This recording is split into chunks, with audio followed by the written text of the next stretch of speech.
3 weeks ago, I stood in a candlelit private dining room in New England and watched my younger brother raise a glass of whiskey, smile at 30 guests, and tell them I hadn't paid for a single bite of our parents' anniversary dinner. Then my aunt laughed and said, "Let the real family enjoy the night." My mother stared at her plate. My father stared at his glass. And I walked out. Exactly 51 minutes later, the restaurant manager came back into that room carrying a black leather bill folio with my brother's name on it. And that was the moment the lie died in public. But to understand why that bill mattered so much, you need to go back 3 weeks earlier, to a Thursday afternoon, to a phone call I almost ignored, and to the last favor I ever agreed to do for my family without asking what it would cost me. If you've ever been the reliable one, the quiet one, the one everyone leans on while pretending you're not carrying the whole table, stay with me. Because this story is not just about money. It's about silence. It's about humiliation. And it's about the exact moment I stopped confusing love with obedience. My name is Naomi Carter. I'm 38 years old. I work in wealth management in Boston. I'm married to the kindest man I know, and I have a 7-year-old daughter who still believes adults say what they mean. That belief was about to die in front of her. The call came at 4:17 p.m. on a Thursday. I remember the time because I was halfway through revising a client proposal when my phone lit up with one word: Mom. I closed the spreadsheet, leaned back in my chair, and answered. "Hi, Mom." Her voice came through soft, fragile, almost rehearsed. "Naomi, honey, do you have a minute?" That tone. I had known that tone my whole life. It was the tone she used when she wanted help but wanted to make the request sound smaller than it was. "Of course," I said. "What happened?" "It's not bad," she said quickly. "It's just, your father and our anniversary is coming up. 35 years. I smiled because that part mattered. "I know, I haven't forgotten." "Well," a pause. "Ryan said he'd handle it, but he's just been so overwhelmed lately, and Chloe has her business, and your brother's schedule is—" "Mom?" Another pause, then she exhaled. "Could you look into a nice dinner, maybe somewhere private, just family and a few close friends? Nothing too complicated." Nothing too complicated. That phrase alone could have paid for therapy. My eyes moved to the framed picture on my desk. My daughter, Sophie, missing a front tooth, grinning at the beach with her hair blown sideways by the wind. Then I looked at the stack of quarterly reports waiting for me, and for one quick second, I thought about saying no. Not because I didn't love my parents, because I was tired. Tired of being the backup plan. Tired of being the daughter who could be trusted because she never made a mess. Tired of being useful in ways no one ever said out loud, but my mother was quiet on the other end of the line, and I already knew what she was afraid to ask, so I gave the answer I had given 100 times before. "I'll take care of it." The relief in her voice landed instantly. "Oh, sweetheart, thank you. We can split the cost with Ryan, of course. I know he'll help." I didn't answer that part, because I knew my brother. Ryan was 3 hours away from 40, permanently between big things, and somehow always dressed like opportunity was about to knock. He knew how to enter a room smiling. He knew how to charm waiters, flatter older relatives, and make borrowed effort look like leadership. What Ryan did not know how to do was quietly follow through. He overpromised. He performed generosity. He treated facts like optional details if a better story was available. And yet, somehow, every family story still bent toward him. "I love you, Mom," I said. "I love you too, honey." "Tell Daniel and Sophie I said hello." When we hung up, I sat there for a few seconds in the hum of my office and watched the cursor blink on my screen. Then I opened a browser and typed, "Private dining room, Connecticut, 30 guests, October." That was the moment everything started. I just didn't know yet that I was building the stage for my own public breaking point. I got home around 6:30 that evening to the smell of garlic, thyme, and onions. Daniel was at the stove, sleeves rolled, brow relaxed, moving with the slow precision of a man who never needed to be loud to be solid. He glanced up when I came in. "You look like your family called." I laughed once. "Is it that obvious?" He set the spoon down. "Your left eyebrow does this tiny twitch when your brother disappoints you." I hung my coat and dropped my bag by the bench. "Mom wants me to organize their anniversary dinner." He gave me exactly one look. Ryan dropped it. "Ryan evaporated," I corrected. Daniel nodded like a man receiving weather news he had expected. "Do you want help?" That was one of the reasons I loved him. Not because he jumped in with solutions, because he never made me defend my exhaustion. Before I could answer, Sophie came running in wearing pajamas and one sock, holding a folded piece of construction paper. "Mommy, I drew you at work." I crouched and took it. It was me with giant hair, a square laptop, and what looked like 6 coffee cups around my head like a crown of suffering. "This is incredible," I said. She beamed. "That's your serious face." Daniel turned back to the stove because he was trying not to laugh. Sophie climbed onto a chair and looked up at me. "Are we seeing Grandma soon?" "Yes," I said. "Grandma and Grandpa are having a big anniversary dinner." "Will Grandma come to this one?" I froze for half a second.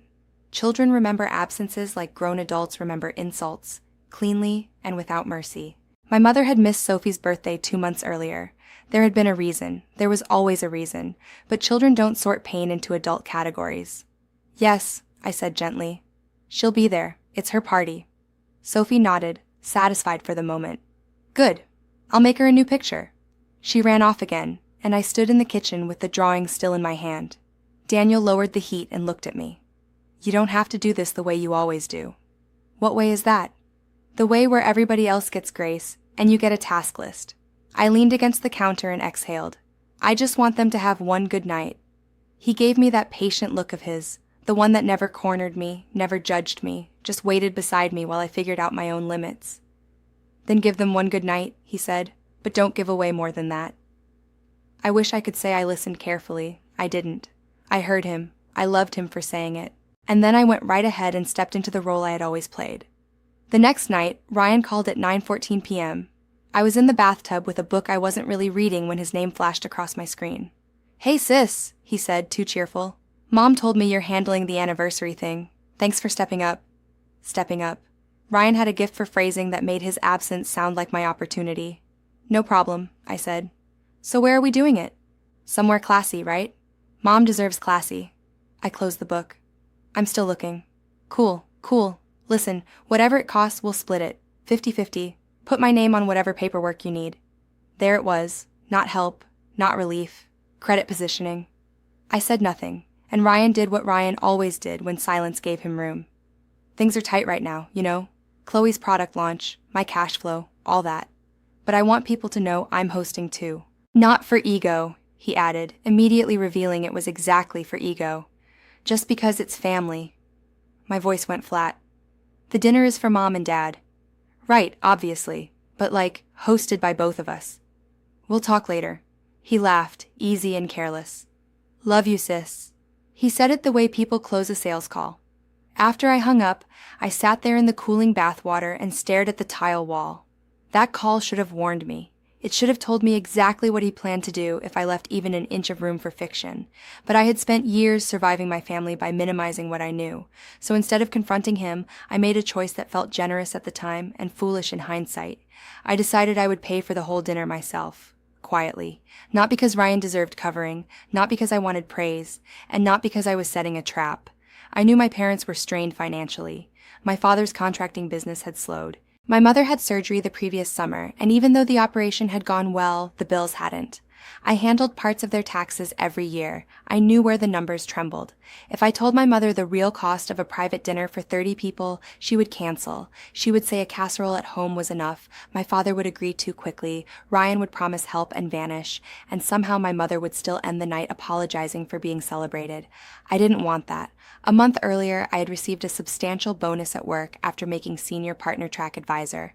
I could afford the dinner. Not recklessly, not heroically. I could simply do it. So I told myself this was love. I told myself it was simpler. And I told myself no one needed to know the exact numbers if the result was one peaceful evening. That decision sat quietly in my chest for 3 weeks. Then it detonated in public.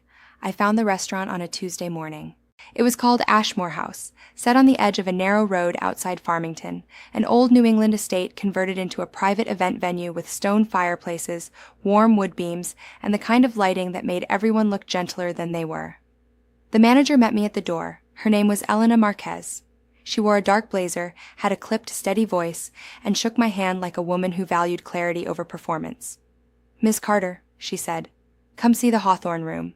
She led me through a side hall and into a private dining space with a vaulted ceiling, amber sconces, cream linen, and a long walnut table that could hold 32. I stood there for a second and immediately pictured my mother crying at the flowers. "This is it," I said.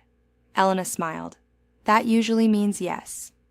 We walked through the menu, The timing, the bar service, the guest estimate, cake service, wine pairings, and access through the garden entrance. Then she opened the contract binder and asked, "Who is the host of record?" "I am." She wrote it down. Naomi Carter. That mattered later more than anyone in my family realized. I handed over my card for the deposit and signed the agreement. As Elena slid a copy of the contract toward me, she asked, "Any special family dynamics I should know about?" I laughed, but it came out too fast to be natural. She tilted her head. "That bad?" "My brother may try to take credit," I said. "If he offers to change anything, don't let him. If he says he's paying, he isn't." She gave me a short professional nod. Understood. Then, almost as an afterthought, she took out her business card and wrote her direct mobile number on the back. "If anything changes," she said, "call me directly. Not the front desk, me." I slid the card into my wallet. At the time, it felt like good event planning. I didn't know it was going to become a lifeline. That Sunday, I drove to my parents' house to help my mother print place cards. Ryan's car was already in the driveway. Of course it was. He greeted me in the kitchen like we were co-executive producers of the evening. "There she is," he said, grabbing a beer from the fridge. "The family machine. Good to see you too." My mother had a guest list spread across the dining table. Sophie ran off to find my father in the garage, and I started laying out the cardstock and pens. A minute later, I heard my father's voice from the kitchen, low and tense. "Evelyn, what about the 18,000? My pen stopped moving. My mother answered in a whisper. "Please don't talk about it now. He still hasn't said when he's paying it back."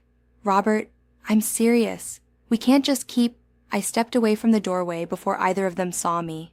My heart had gone cold. 18,000. I didn't need context to know what context was. Ryan had borrowed money, a lot of it. And somehow we were all still pretending he was the son who showed up. A minute later, Ryan came in, popped the beer open, leaned against the counter, and grinned at me. "Hey, random question. Is the spare key to Mom's house still in that little drawer by the mudroom?" I looked at him. "Why?"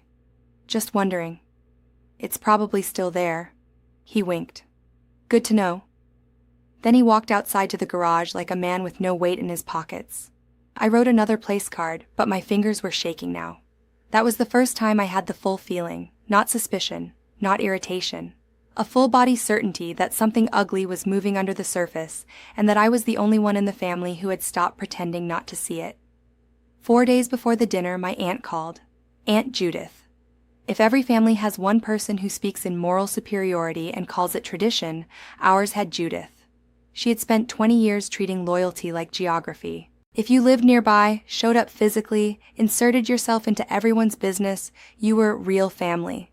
If you left town, built your own life, set boundaries, or required mutual respect, you were somehow suspect.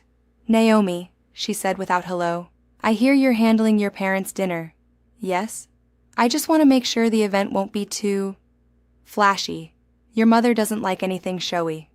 "It won't be flashy." "And the menu?" "Evelyn can't do heavy beef, as you know." "There are multiple options." A pause. She had not found an opening yet, so she created one. "Ryan has done so much for your parents this year," she said. "The errands, the doctor visits, the running around. You being in Boston, I'm sure you don't always see how much he carries." I looked out my office window at the street below. I had an answer in my mouth sharp enough to cut. Instead, I said, "That's nice." She continued, "Well, come early Saturday. Real family should be there before the guests." There it was, the sentence, small on the phone, poisonous in memory. "I'll be there on time," I said, and hung up before she could lace it with anything else. That night, I repeated the call to Daniel while he was reviewing blueprints at the kitchen table. He didn't react immediately. That was his way. He let things land before giving them shape. Then he said, "She's warming up." "For what?" He looked up at me. "For a performance." I wish he had been wrong. The Wednesday before the dinner, Ryan asked me to meet him for coffee. He brought Chloe. Chloe was beautiful in the polished, high-maintenance way that suggested she had built a whole personality around never looking surprised. Smooth hair, expensive handbag, white smile, carefully casual clothes. She hugged me like we were warmer than we were. "Naomi," she said, "I've heard so much about all the work you've done. Ryan is so excited about this dinner." Ryan didn't meet my eyes. We sat. He ordered a cortado like he had just discovered European masculinity. Chloe folded her hands and smiled. "This is so sweet of us," she said. "Honestly, Splitting something like this for family is such a beautiful thing. I said nothing. Ryan rushed in. I told Chloe you've got enough on your plate with Sophie and work, so I wanted to make sure we carried at least half. At least half. That sentence almost made me laugh, because I knew two things at once. First, he hadn't paid a dime. Second, he had already started selling the opposite version to the woman sitting next to him. I could have ended it there. I could have turned to Chloe and said, Ryan hasn't contributed anything. He owes our parents $18,000 and he's trying to claim my work in advance. I could have watched her whole face reorganize, but I didn't. Not because he deserved mercy. Because my mother deserved one more chance at a clean evening before I scorched the ground. So I stirred my coffee and said, we'll settle details after the dinner. Ryan's shoulders loosened. Chloe squeezed his hand. You're such a good brother, she said. Ryan finally looked at me then, quick and searching, trying to read whether I was covering for him or storing the knife for later. I smiled with exactly zero warmth. He looked away first. The last warning came from my daughter. Friday night I was finalizing the seating chart at my desk when Sophie padded in with wet hair and climbed into my lap. Mommy? Yeah, baby? Aunt Chloe called me yesterday. I blinked. She did? Sophie nodded seriously. She said Uncle Ryan is paying for a giant party for Grandma and Grandpa. She said he's very, very generous. There are moments when your own child repeats somebody else's lie back to you, and you feel something old and exhausted inside you stand up. I turned the chair so she was facing me fully. Sweetheart, I said, can I tell you something important? She nodded. People who do something truly kind don't usually need to announce it. Really generous people are often very quiet. She thought about that. So loud people are not generous? I smiled a little. Not always. Sometimes loud people just want to be seen. Oh, she accepted that with the solemnity of a child storing a truth for later use.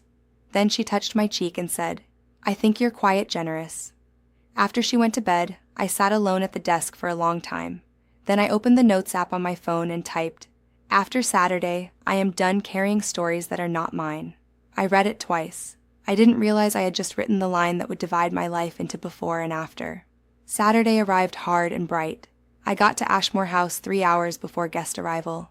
Elena met me at the side entrance with a clipboard tucked under one arm. The room was already dressed. Cream roses, dried wheat arrangements, amber candlelight, white linen, every place card exactly where I had planned it. The silver shone, the glasses caught the light. It was beautiful. It was the kind of room people remember for years and then misremember as effortless. Elena walked me through the timing. Appetizers at 7:20, toasts around 7:30 if they happen naturally, entrees by 7:40, dessert service just after 8, final billing by 9. I nodded. Then she stopped beside the small side console near the door. Just so you know, she said carefully, if you ever need to revoke authorization on the card, there's a window. After the balance closes, I can't reverse it without extra steps. I frowned slightly. It won't come to that. Of course, she said. But the way she said it told me she had seen families long enough to know no one ever thinks it will. She tapped the side console once. If you call me, I'll handle it discreetly. I slid my wallet out and checked that her card was still there. It was. Then I tucked it back in. The guests began arriving just before 7. I greeted cousins, neighbors, one of my father's old foremen, 2 church friends, and a couple who had lived across from my parents my entire childhood. Daniel stood beside me near the entrance, one hand light at the small of my back, smiling, grounding the room around me without trying to occupy it. At 6:44, Aunt Judith arrived in navy silk and moral certainty. She kissed the air beside my cheek and said, Oh good, you made it. I wasn't sure work would allow it. I smiled. Nothing keeps me from my parents. Her own smile thinned for half a breath before she moved on. At 6:50, Ryan and Chloe walked in. Ryan stopped in the doorway, took in the room, and let out a low whistle loud enough for nearby guests to turn. Wow, he said. This came together beautifully. Not thank you. Not Naomi did an incredible job. Not my sister handled this. Just the tone of a man claiming atmosphere by standing inside it. One cousin said, Ryan, this is incredible. And Ryan, without even glancing in my direction, gave a modest half shrug and said, Anything for Mom and Dad. Daniel's hand pressed once into my back. Just once. The kind of touch that says, I heard it too. My parents arrived at 6:57. My mother wore a deep blue dress I'd never seen before. My father wore the charcoal suit he'd had altered over the years, but never replaced because he still considered buying a new one somehow unnecessary. They walked in holding hands. That alone almost got me. My mother's eyes filled the second she saw the room. Naomi. She hugged me tightly. Into my shoulder she whispered, "This is too much." I held her and said, "No, it's enough." Then she pulled back, looked past me across the room, and said the one thing I had somehow still not prepared myself to hear. "Make sure you thank Ryan too." I went very still. I could have corrected her in that second. I could have taken the truth out like a clean blade and laid it on the linen before anyone sat down. But my mother was already crying, my father looked happy, Sophie was clutching a folded drawing for Grandma, and I made the choice I had been making my whole life. I swallowed it. "I will," I said. Sophie ran up then. "Grandma, I brought you a picture." My mother bent halfway toward her, and then Aunt Judith called across the room, "Evelyn, come sit before the table fills." My mother hesitated. Then she straightened, patted Sophie's hair quickly, and moved toward the main table. Sophie stood there holding the drawing with both hands. I crouched beside her. "Grandma will look at it in a minute, baby." "Okay," she said, but her voice had gone small. I took the drawing and slipped it carefully beside my clutch on our table near the door. That drawing would stay there all night. Long after the adults embarrassed themselves. Appetizers arrived at 7:20, crab cakes, butternut squash soup, warm bread, good wine. For a few minutes the room lifted. People laughed, silverware moved, the lights were soft, the food was excellent, and my parents looked genuinely pleased. Then Ryan stood up. He tapped his glass with a knife. "Can I say something?" The room quieted. He raised his champagne and smiled at our parents. 35 years. That's not just marriage. That's endurance. People laughed. Then he kept going. "Chloe and I really wanted to do something special for Mom and Dad this year. So we found this place, worked through the menu, pulled everything together." My grip tightened around my own glass. I looked at him. He didn't look at me once. Not once. He just kept building. "Because they deserve a night that reflects everything they've done for this family." People lifted glasses. "To family," someone said. "To family," the room echoed. My mother cried into her napkin. My father cleared his throat, and I sat there holding the stem of my untouched wine glass like it was the only thing keeping my hand steady. Before the sound of the toast had even fully settled, Aunt Judith rose with her own glass. "I'd like to add one thing," she said. Of course she would. "Real family," she said, "isn't just the people who send cards and call on holidays. Real family is the people who stay, the people who show up year after year, the people who don't leave." And then, quick as a blade turned under candlelight, her eyes flicked to me. Just half a second. Just enough. "To the ones who stayed." Glasses rose again. I did not raise mine. Daniel kept eating. That was not indifference. That was intelligence. He knew not to feed the moment while I was still deciding whether it would survive the night. I told myself I would remain calm until cake. I almost made it. The main course was served at 7:41. My mother got the salmon without capers, exactly as requested. The room settled into that dinner party rhythm where people relax because the first emotional performance appears to be over. At our table, 2 cousins tried to keep conversation alive. "This place is gorgeous," one of them said. "It is," I answered. "Ryan really outdid himself." Daniel took a sip of wine and said nothing. He knew if he opened his mouth, the truth might come out wearing steel-toed boots. At the main table, Aunt Judith was already retelling some old family story about how devastated everyone had been when I moved to Boston at 18. She framed it like betrayal and nostalgia had produced the same weather. My mother laughed weakly. My father stared at his plate. Then Ryan drifted over to our table with whiskey in hand. Second drink. Maybe third. His tie was loosened now, and his charm had started slipping at the edges. He slapped the back of my chair lightly. "Hey sis, sorry you didn't make the main table. That's where the planners ended up." My cousin froze mid-bite. Daniel put down his fork with surgical calm. I looked up at Ryan. "Go sit down," he grinned. "Come on, I'm joking." "No," I said. "You're performing. Go sit down." The grin twitched. For one tiny second, I saw the real thing underneath. Irritation, calculation, the little boy anger of someone used to getting away with narrative theft. Then he laughed it off and stepped back. Wow, tough crowd. He returned to his seat, but not before looking over his shoulder once to see whether anyone had heard enough to admire him or pity him. Across the room, Chloe was watching him, and for the first time all evening, her expression had changed. Something in her face had begun to loosen, like she was hearing dissonance for the first time in a song she had mistaken for harmony.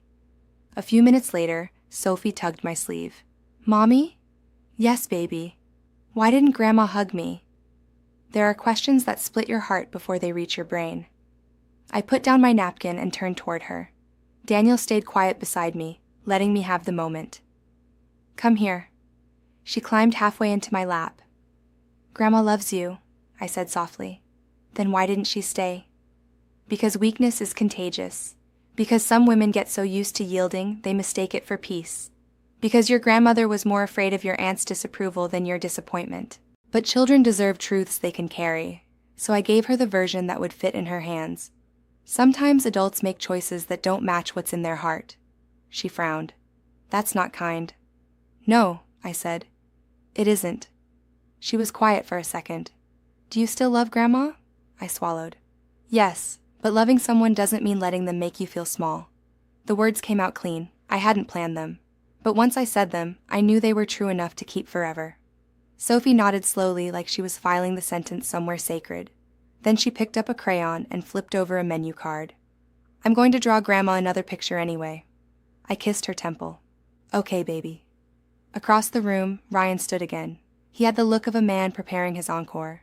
Dessert came at 8:08, chocolate cake, creme brulee, espresso service. My mother waved me toward the main table with a watery smile, and for one absurd moment I thought maybe I could still get through the evening with dignity intact. I stood. I took 2 steps toward her, and then Ryan rose, whiskey glass in hand, turned toward me, and smiled. It was the smile of someone who thinks the room already belongs to him. Hey, Naomi, he said loudly. Try not to eat too much over here. You didn't pay for any of this. Silence. Not dinner party silence. Not awkward silence. Impact silence. The kind that arrives so fast the whole room forgets how to breathe. Every fork stopped. Every eye shifted. And before anyone else could move, Aunt Judith clapped once, sharp and bright, and said, Let the real family enjoy the night. My mother looked down at her dessert plate. My father looked down at his wine. Daniel stood up behind me so quietly I only knew because his hand came to rest between my shoulder blades. Not pushing, not restraining, just there. Steady. I looked at my brother, then at my aunt, then at my mother, then at my father, and in that frozen, terrible little pocket of time, one truth arrived whole. They all knew enough to stop this, and none of them did. I did not defend myself. I did not raise my voice. I did not argue facts in a room where cowardice had already voted. Instead, I turned, walked back to my table, and said to my daughter in the calmest voice I have ever used in my life, Sweetheart, get your coat. She blinked. Are we leaving? Yes, baby. Daniel was already reaching for her cardigan. I gathered her 2 drawings, my purse, and my wallet. I took Elena's card out and held it between my fingers. Then I turned back to the room. 31 faces, all waiting, some embarrassed, some thrilled, some pretending confusion. My brother still drunk on his own performance. Enjoy the rest of your evening, I said. That was all. Then I walked out of the Hawthorne room, through the side hall, into the cold October air, across the stone garden path, and into the parking lot. My heels clicked against stone like punctuation. Daniel buckled Sophie into the back seat without asking a single question. He opened my door. I got in. Then I took out my phone, flipped Elena's card over, and called. She answered on the second ring. Ms. Carter. Elena, I need to withdraw authorization on the balance. No gasp, no confusion. Just a 3-second pause to confirm she had heard me correctly. Understood, she said. Full withdrawal? Full. Keep the deposit. Present the remainder to my brother. Name? Ryan Carter. Add gratuity? I looked back once at the glowing windows of Ashmore House. Yes, I said. 20%. He wanted to host. Her tone didn't change, but I heard the steel in it now. Understood. When will you bring it? After dessert clears, around 9. Thank you. No, Miss Carter, she said quietly. Thank you for calling me directly. I ended the call and set the phone in my lap. Daniel turned the engine on. You okay? I stared out at the warm yellow light spilling from the building that had just witnessed the end of something old inside me. I am now, I said. We pulled away at 8:14. Sophie fell asleep 10 minutes later, her cheek against the window, still unaware of the full shape of what had happened. That innocence felt holy. I remember the highway being very dark. I remember Daniel driving exactly the speed limit. And I remember him saying, after several minutes of silence, I'm proud of you. Don't be, I said. He glanced at me. Why not? Because this isn't strength yet. It's just done. I'm done. He nodded. That's how strength starts sometimes. At 9:32, we got home. Daniel carried Sophie upstairs and tucked her in. I stood in the doorway for a minute, watching my daughter breathe in the soft yellow nightlight. Then I went downstairs, made tea, opened the back door, and let in the cold autumn air, and I waited. At 9:05, back at Ashmore House, Elena Marquez walked into the Hawthorne room carrying a black leather folio. She moved like diplomacy in heels, straight to Ryan, straight past Aunt Judith, straight into the center of the lie. "Mr. Carter," she said, "I need a moment." Ryan looked up, smiling with that lazy confidence of a man who still believed the night belonged to him. "Sure, what's up?" She placed the folio beside his water glass and opened it just enough for him to see the numbers. "Ms. Naomi Carter has withdrawn card authorization for the remaining event balance. The outstanding total for the room, bar service, gratuity, and tax is $5,812.40. Payment is due this evening." The room stopped, completely. Ryan blinked. "What?" Elena's expression did not move. "Ms. Naomi Carter is the host of record. She placed the deposit and signed the contract. She has withdrawn authorization on the balance." "That's impossible," Ryan said too quickly. "She didn't pay for this." Elena held his gaze. "She did." Across the table, Chloe slowly set down her wine glass. Aunt Judith straightened. "There must be some misunderstanding." "There is not," Elena said. Ryan laughed then, but it was the wrong kind of laugh. Too high, too thin. The laugh of a man trying to negotiate with reality in public. No, you don't get it. We hosted this." Elena opened the folio another inch. "The signed contract is in Ms. Carter's name only." One of my father's old friends said very quietly, "Ryan, didn't you just toast that you and Chloe arranged all this?" Nobody answered him, because the answer was sitting in black ink between the water glasses. Chloe stood up. Her chair scraped loudly enough to make everyone flinch. "Ryan," she said, "what exactly did we pay for?" He turned to her fast. "Chloe, babe, sit down. What did we pay for? It's not what did we pay for?" The room did not rescue him. That was the first justice. Aunt Judith tried anyway. "This is a family misunderstanding," she said. "Naomi can be dramatic."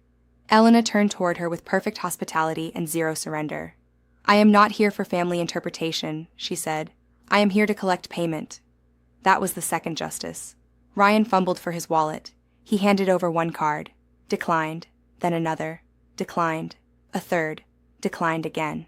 The sound of that little machine rejecting him, 3 short beeps in a room full of people he had lied to, was, I later learned, one of the most unforgettable sounds of the evening. Then he did the worst possible thing. He reached for Chloe's card. "Are you serious?" she said, loud and disbelieving. "Just this once." She jerked the card back out of his hand. "You told me we split this. You told me you were covering half. You told me your sister was just helping with details." He had nothing. And the terrifying thing about men like my brother is not that they lie. It's that when the lie collapses, there is often no self underneath it ready to stand upright. Just panic.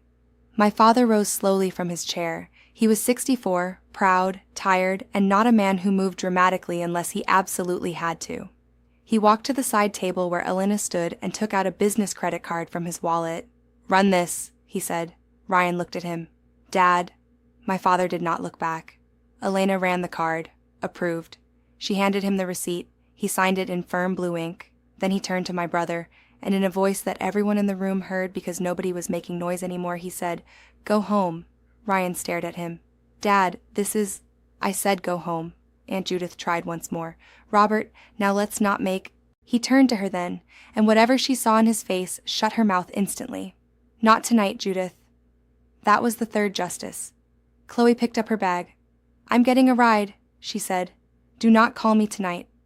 Then she walked out, leaving Ryan sitting there with his dead cards, his dead story, and a room full of witnesses. Guests began collecting coats quietly after that. No one said goodbye to Ryan. Several hugged my mother. No one hugged Aunt Judith. By 10:15 my phone rang. Mom. I answered. She was crying before she even said my name. "Naomi, honey, what did you do?" I stood at the kitchen sink with my tea gone cold in my hand. "I left." "Your father had to pay the balance. Ryan's cards were all declined. Chloe left. Judith is furious. Your father—" "Mom." She went quiet. I spoke slowly. "I planned that dinner. I paid the deposit. I signed the contract. Ryan stood in front of 30 people and said I hadn't paid for a single bite. Judith told me to let the real family enjoy it. You looked at your plate. Dad looked at his glass. So yes, I withdrew my card. She cried harder, and for the first time in my life, I did not rush to comfort my mother before I finished telling the truth. I love you, I said, but I will not help people humiliate me and then finance it. She whispered, I'm sorry. I believed she was sorry. I just didn't believe sorry was enough anymore. I'm not talking about Ryan tonight, I said, and I'm not talking about Judith. When I'm ready, I'll call. Then I hung up. On Sunday, I blocked Ryan's number. I blocked Aunt Judith's too. I left my father unblocked. That mattered later. The next day, at 11:40 a.m., I got a ring alert while sitting at my office desk. Motion at front door. I opened the app expecting a package delivery. Instead, I saw my brother on my porch, and beside him, Aunt Judith. Ryan was holding a key. My key. No, not mine. The spare my parents had kept for emergencies. I watched on live video as he unlocked my front door and let Judith step inside like she was entering a house she had blessed. My entire body went cold.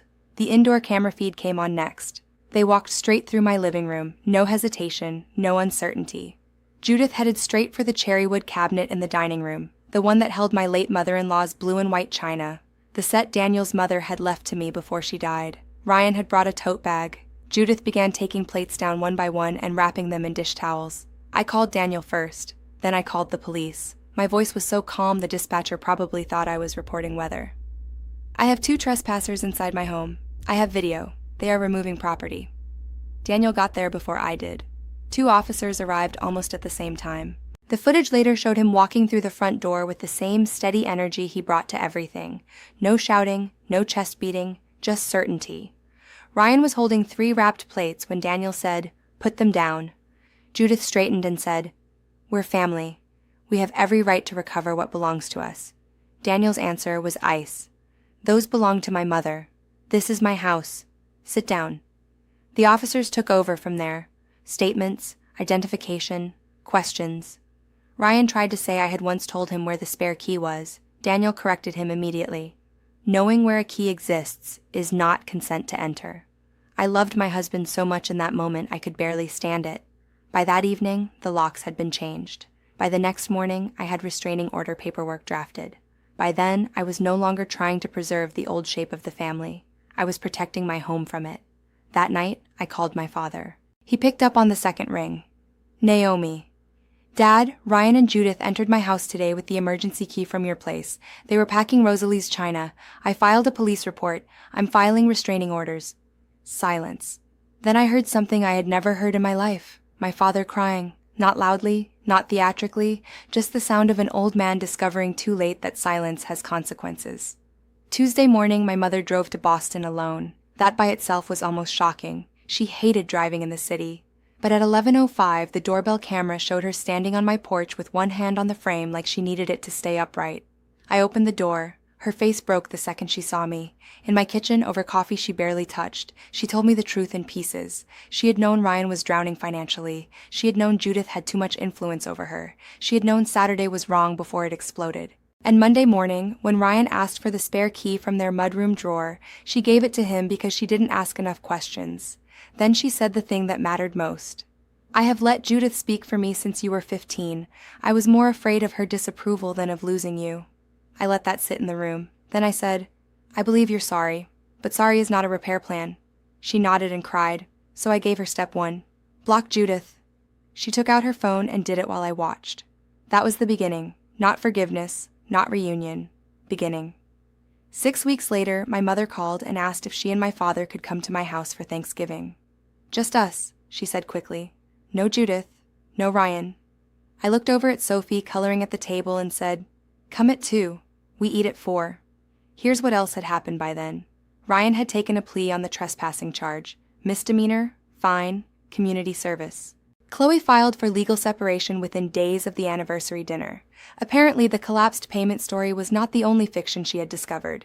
Judith received a restraining order, and my father began calling every Sunday evening at 7 just to talk to Sophie. He never said much. He asked about her drawings. He listened when she explained her art projects. He showed up in the only language he had left. That was his repentance. Quiet, late, but real. Thanksgiving came cold and bright. I set the table with Rosalie's china. All of it recovered, washed, and shining. 5 places. Daniel at one end, My father at the other, my mother beside him, Sophie beside me. The house smelled like sage, butter, and wood smoke. Halfway through dinner, Sophie set down her fork and looked at my mother. "Grandma?" My mother smiled nervously. "Yes, sweetheart?" Sophie's voice was soft and careful. "At your big party, people said bad things to Mommy and you didn't say anything. Were you sad?" The whole table went still. My mother put down her fork. She looked at my daughter for a long moment. Then she said, with tears already filling her eyes, "Yes, I was very sad, and I was very wrong." Sophie absorbed that. "Are you going to do better now?" My mother let out one shaky breath. "Yes, I'm learning." Sophie nodded once, satisfied in the way only children can be when truth is finally plain enough to touch. "Okay," she said. "I'm proud of you." My mother cried openly then. My father reached for her hand. Then, a second later, he reached across the table and put his other hand over mine. And I let him. Because that was the thing I had learned. Justice does not always look like revenge. Sometimes justice is simply this. The lie is exposed. The guilty pay publicly. The door closes where it should close. And the people who want to remain in your life have to come back honestly, or not at all. That night, after my parents left, the first snow of the season started falling outside. Daniel locked the door. Sophie curled up under my arm on the couch, and I sat there in the warm light of my own home thinking about the Hawthorne room, the whiskey glass, the silence, the bill, the declined cards, my brother's face when the story finally ran out of places to hide. For weeks, I had thought the most painful part of this story was the humiliation. It wasn't. The most painful part was realizing how long I had mistaken endurance for peace. But the ending was not pain. The ending was this. My daughter will never learn that love means swallowing humiliation. My home will never again be open to people who mistake access for entitlement.